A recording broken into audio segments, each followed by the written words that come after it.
इस गहन चर्चा में स्वागत है। आज हम जिस स्रोत का विश्लेषण करने जा रहे हैं वो सच में एक बहुत ही अनूठा आध्यात्मिक दस्तावेज है। हाँ, जिसे आमतौर पर मुरली कहा जाता है। बिल्कुल। और आज हमारे पास 5 मार्च 2026 की एक मुरली है। जो लोग इन विषयों की गहराई में जाते हैं उन्हें पता है कि इन दस्तावेजों में प्रतीकों का एक रूपकों का पूरा संसार होता है। सही बात है, लेकिन यहाँ क्लियर करना जरूरी है कि हमारा मिशन किसी विशिष्ट धार्मिक विचारधारा का समर्थन करना नहीं है।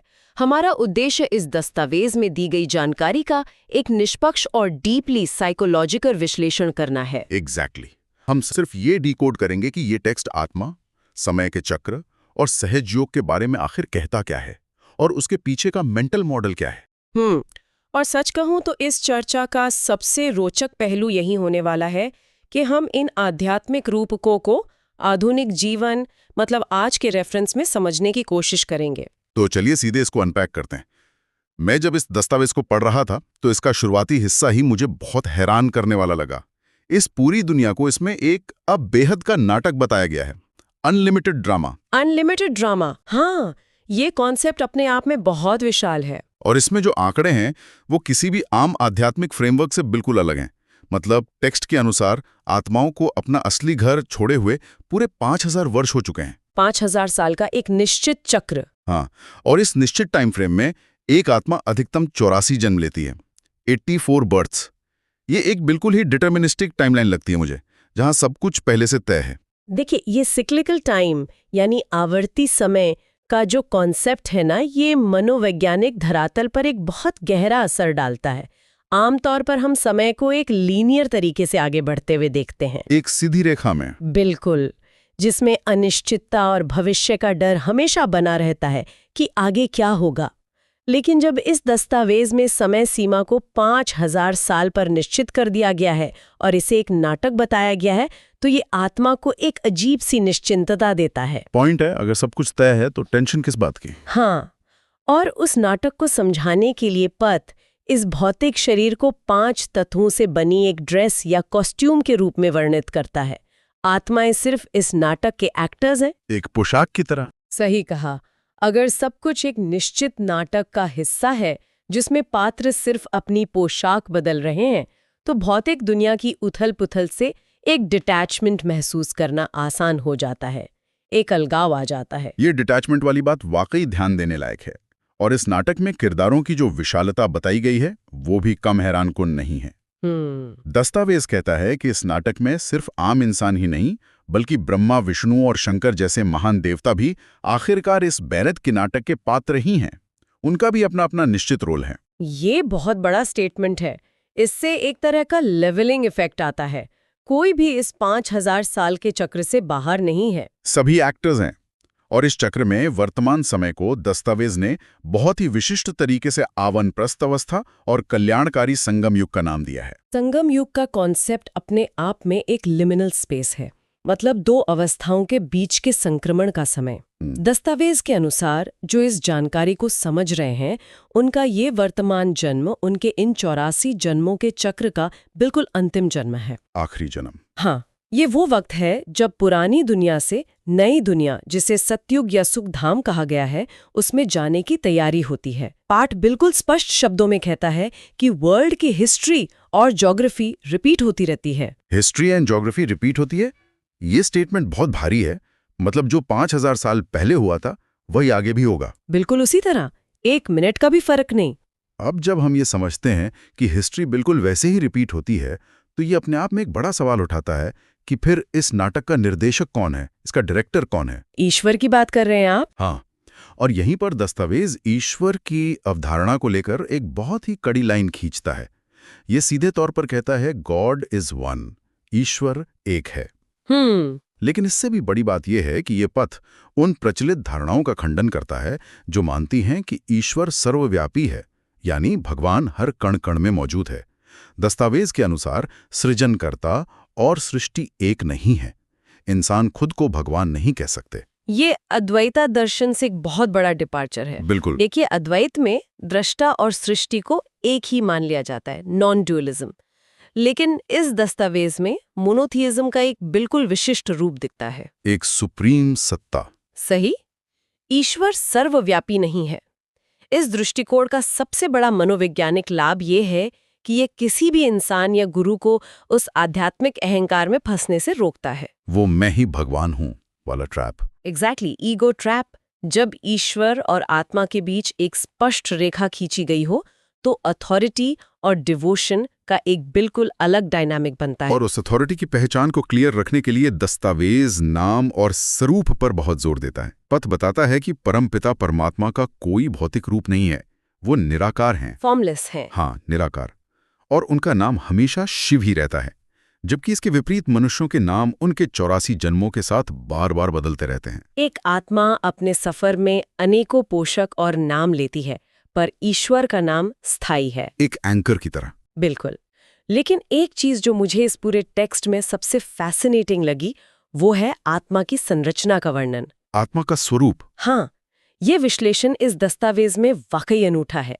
देखिए, आमतौर पर कई प्राचीन ग्रंथों में आत्मा को किसी अंडाकार या एग शेप्ड स्वरूप में वर्णित किया जाता है, जिसे अंड मिसाल भी कहते हैं। अंड मिसाल, हाँ। लेकिन ये दस्तावेज उस धारणा को सीधे तौर पर नकारता है। इसके अनुसार आत्मा कोई अंधकार चीज नहीं है, बल्कि वह एक स्टार यानी एक चमकते हुए तारे जैसी है।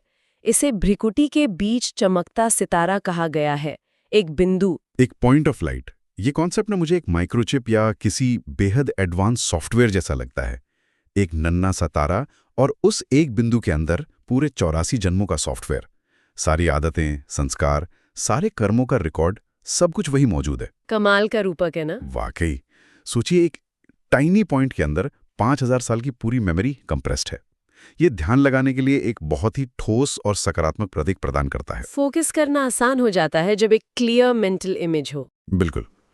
लेकिन इससे एक लॉजिकल सवाल पैदा होता है कि अगर आत्मा इस वक्त अपने अंतिम जन्म में है और इतने जन्मों के बाद अशुद्ध हो चुकी है, तो इस सॉफ्टवेयर को फॉर्मेट कैसे किया जाए? इस टेक्स्ट में नई दुनिया में जाने के लिए क्या प्रोसेस बताया गया है? इस प्रोसेस को दस्तावेज में सहज राजयोग का नाम दिया गया है, और यहाँ इस सहज शब्द पर गौर करना बहुत जरूरी है। सहज यानी आसान? हाँ, देखिए, आध्यात्मिकता के इतिहास में आमतौर पर प्योरिटी हासिल करने के लिए हठयोग का मार्ग अपनाया जाता था। जंगलों में जाना, कठोर तपस्या करना, संन्यास लेना, घर बार छोड़ देना। सही। लेकिन ये दस्तावेज कहता है योग माना याद, यानी योग का सीधा सा अर्थ है सिर्फ याद करना। किसी खास तरह का पहनावा धारण करने या कोई लॉकेट आदि गले में लटकाने की कोई आवश्यकता नहीं है, सिर्फ याद करना है। हाँ, एक निराकार पिता को अपने मन में तारे के रूप में याद करना ही सहज राजयोग है। ये अप्रोच स्पिरिचुअलिटी को रोजमर्रा के जीवन के बिल्कुल सेंटर में लाकर खड़ा कर देती है। दस्तावेज एक बहुत ही व्यावहारिक संतुलन की मांग करता है। ये नहीं कहता कि दुनिया छोड़ दो, बल्कि इसमें लिखा है कि गृहस्थ व्यवहार में रहते हुए ही पवित्र बनना है। फैमिली लाइफ में रहते हुए। एग्जैक्टली। सभी जिम्मेदारियों को निभाते हुए इस अंतिम जन्म में प्योर बनना है। घर परिवार की भागदौड़ के बीच मन की पवित्रता को बनाए रखना, यह आसान तो नहीं लगता, पर लक्ष्य यही है। और इस मन की पवित्रता को हासिल करने की उस प्रक्रिया को बहुत ही सुंदर रूपक के जरिए योग अग्नि कहा गया है। योग की आग। योग अग्नि? दस्तावेज समझाता है कि जन्मों जन्मांतर के सफर में आत्मा के भीतर खाद यानी इम्प्योरिटीज इकट्ठी हो गई हैं। जैसे अशुद्ध सोने को आग में तपाकर शुद्ध किया जाता है ना, वैसे ही आत्मा इम्प्योर हो चुकी है। तो ये याद की आग उस इम्प्योरिटी को जलाती है। बिल्कुल। ये कंटिन्यूअस माइंडफुलनेस की अवस्था उस अशुद्धि को भस्म कर देती है। ये किसी भौतिक आग की बात नहीं है, ये प्योर कॉन्शियसनेस की आग है। इस याद के माध्यम से ही आत्मा पर आई हुई धूल साफ होती है और वो वापस पावन बनती है। चेतना की आग में खाद को जलाना, और वो भी आम दुनिया के बीच रहते हुए। ये कॉन्सेप्ट सच में गहरा है। चलिए बातें दस्तावेज के उस हिस्से पर जो इस आध्यात्मिक मार्ग के पदानुक्रम को दर्शाता है। एक स्पिरिचुअल हायरार्की, मालाओं का प्रतीक। हाँ, दस्तावेज में मालाओं यानी रोजरीज के प्रतीक का बहुत ही दिलचस्प इस्तेमाल है। यहाँ 3 अलग अलग तरह की मालाओं का जिक्र है। एक है भक्ति माला, जिसमें नारद और मीरा जैसे महान भक्तों का नाम आता है। फिर है रुद्रमाला, और तीसरी है ज्ञान माला। मालाओं का ये विश्लेषण इस बात को उजागर करता है कि ये पथ भक्ति की तुलना में ज्ञान को, नॉलेज को ज्यादा ऊंचा स्थान देता है। Knowledge is superior. हाँ, क्योंकि आमतौर पर समाज में अंधभक्ति या सिर्फ भावनाओं को ही सबसे ऊंचा माना जाता है। लेकिन इस दस्तावेज में एक बहुत प्रोफाउंड वाक्य है, ज्ञानी तो आत्मा मुझे प्रिय है। ज्ञानी तो आत्मा मुझे प्रिय है। इसका सीधा सा तात्पर्य यह है कि भक्तों की शुभ भावनाएं उनका ईश्वर जरूर पूरी करता है, उन्हें श्रद्धा का फल मिलता है। लेकिन जो आत्माएं ज्ञान को धारण करती हैं, इस विशाल नाटक और समय के चक्र को पूरी तरह समझती हैं, उनका स्थान उस हायरार्की में सबसे ऊपर है। असली पूजा उनकी होती जिन्होंने सिर्फ पूजा नहीं की बल्कि ज्ञान को अपने अंदर उतारा। सही कहा। और इस ज्ञान को उतारने वालों के लिए एक बहुत ही जबरदस्त विजुअल मेटाफोर दिया गया है दस्तावेज में, 8 रत्नों वाली अंगूठी का। 8 जूल्स? हाँ, दस्तावेज में बताया गया है कि जो आत्माएं पास विद ऑनर होती हैं, यानी जो इस ज्ञान और पवित्रता की परीक्षा में सर्वोच्च स्थान पाती हैं, उन 8 रत्नों को मिलाकर एक अंगूठी बनाकर पहनी जाती हैं, एक सम्मान के रूप में। बिल्कुल। और उस अंगूठी के बिल्कुल बीच में जो 9वां दाना होता है वो शिव का प्रतीक होता है। ये ज्ञान और पवित्रता का आखिरी नतीजा है। यहाँ नंबर्स का और आंकड़ों का खेल दरअसल माइंड को एक स्ट्रक्चर देने के लिए है। इन 8 रत्नों के अलावा एक और विशिष्ट आंकड़ा जो ये दस्तावेज नए युग के लिए प्रस्तुत करता है, वो है 9 लाख। सतयुग की आबादी। हाँ, पथ के अनुसार शुरुआती सतयुग में 9 लाख प्रजा होती है, जिसे दर्शाने के लिए 9 लाख तारे का लोकप्रिय गायन भी किया जाता है भक्ति मार्ग में। 9 लाख तारे, ये तो काफी प्रचलित फ्रेज है। जाता है। ये किसी मिथोलॉजिकल कथा जैसा ना लगकर एक निश्चित ब्लूप्रिंट लगने लगता है। सटीक नंबर से बनी एक टाइमलाइन जिसमें आत्मा के सफर को पूरी तरह मैप लिया गया हो। वाकई अनूठा मॉडल है। अब इस चर्चा को हम दस्तावेज के आखिरी और शायद आधुनिक समय के लिए सबसे ज्यादा प्रैक्टिकल हिस्से की तरफ ले चलते हैं, वरदान और स्लोगन वाला हिस्सा। सही पकड़ा। दस्तावेज के अंत में एक वरदान दिया गया है जो कंबाइंड स्वरूप और डबल लाइट बनने की बात करता है। आज के शोर शराबे और तनाव से जूझती हुई दुनिया में मुझे लगता है ये हिस्सा मानसिक धरातल पर एक शक्तिशाली मेंटल मॉडल बन सकता है। इसका ये सुझाव कि खुद को हमेशा कंबाइंड यानी ईश्वर के साथ जुड़ा हुआ महसूस करना चाहिए, ये बहुत काम का है। Combined state. हाँ, मनोविज्ञान के नजरिए से देखें तो जब एक साधक को ये अनुभव होता है कि सृष्टि की सबसे बड़ी शक्ति उसके साथ एक सह अस्तित्व में खड़ी है, कोएग्जिस्टेंस में है, तो अकेलेपन का डर कम हो जाता है। दुनिया भर की जिम्मेदारियों का बोझ ज्यादा हो जाता होगा। बिल्कुल।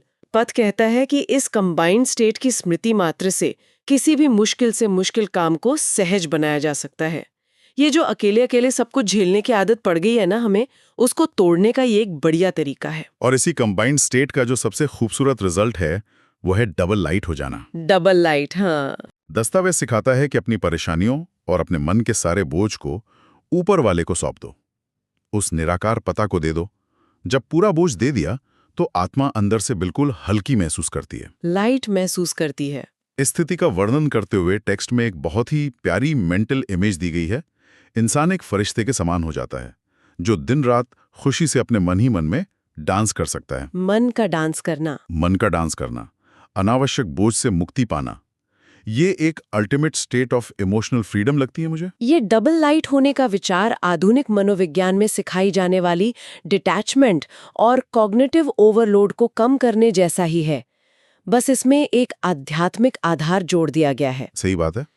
इसके साथ ही दस्तावेज के अंत में जो स्लोगन आता है वो एक और पावर वर्ड पर केंद्रित है, त्रिकालदर्शी। त्रिकालदर्शी यानी वो आत्मा जिसे अतीत, वर्तमान और भविष्य तीनों कालों का ज्ञान हो, पास्ट, प्रेजेंट एंड फ्यूचर।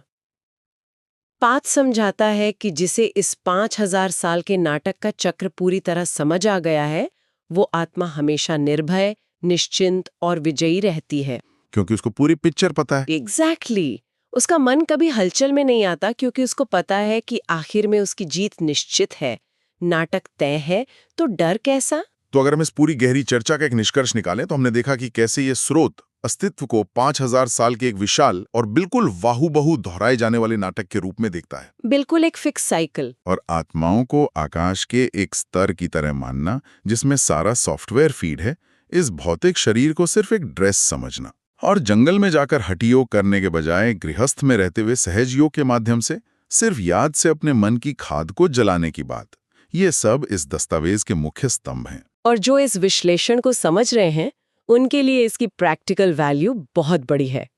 खुद को इस बेहद के नाटक का सिर्फ एक एक्टर समझना जो सिर्फ अपना तय किरदार निभा रहा है और अपनी सारी चिंताएं सौंपकर डबल लाइट हो जाना। Emotional freedom. हाँ, ये विचार किसी भी व्यक्ति को अनावश्यक चिंताओं और नकारात्मकता से मुक्त करने की ताकत रखता है। ये टेक्स्ट सिर्फ एक धार्मिक धारणा नहीं देता, बल्कि एक शक्तिशाली कोपिंग मैकेनिज्म और माइंड मैनेजमेंट का ब्लूप्रिंट देता है। आज के स्ट्रेसफुल दौर में ये एक संजीवनी जैसा काम कर सकता है। इन सभी पहलुओं पर गौर करने के बाद मेरे माइंड में एक बहुत ही अहम और चुनौतीपूर्ण सवाल उठ रहा है। एक ऐसा विचार जो हमारे सुनने वालों के भी दिमाग के पर्दे खोल देगा। वो क्या? अगर इस स्रोत के अनुसार दुनिया का इतिहास और भूगोल बिल्कुल उसी तरह से बार बार हर 5000 साल में रिपीट होता रहता है और एक सुई की नोक बराबर भी फर्क नहीं पड़ता, तो फिर मनुष्य की फ्री विल यानी स्वतंत्र इच्छा का आखिर अस्तित्व क्या रह जाता है? ये डिटर्मिनिज्म और फ्री विल का पैराडॉक्स है। हाँ, सोचिए, क्या स्वतंत्र इच्छा का मतलब आने वाली घटनाओं को बदलना है? या फिर शायद फ्री विल का अर्थ सिर्फ इस बात पर नियंत्रण रखना है कि उस पहले से लिखे हुए नाटक में हम अपना तयशुदा किरदार कितनी खुशी, कितनी डिटैचमेंट और कितनी निश्चिंता के साथ निभाते हैं। घटनाएं वही रहेंगी, ड्रेस वही रहेगी, लेकिन उस नाटक को खेलते वक्त मन की स्थिति क्या होगी? शायद वही एकमात्र आज़ादी है जो एक एक्टर के पास बचती है। यही डबल लाइट होने की शुरुआत है। मन की आज़ादी ही असली फ्री विल है। बिल्कुल। उस निश्चिंत और निर्भय स्थिति तक पहुंचने की चेतना और उस चेतना का लगातार अभ्यास ही इस पूरे ज्ञान का सबसे बड़ा मंथन है। अध्यात्म और मनोविज्ञान की इस रोचक और सोचने पर मजबूर कर देने वाली यात्रा को हम यहीं विराम देते हैं। इस गहन चर्चा में आत्मा के इन अनूठे रूपांकों और समय के चक्र को समझने के इस प्रयास का हिस्सा बनने के लिए धन्यवाद।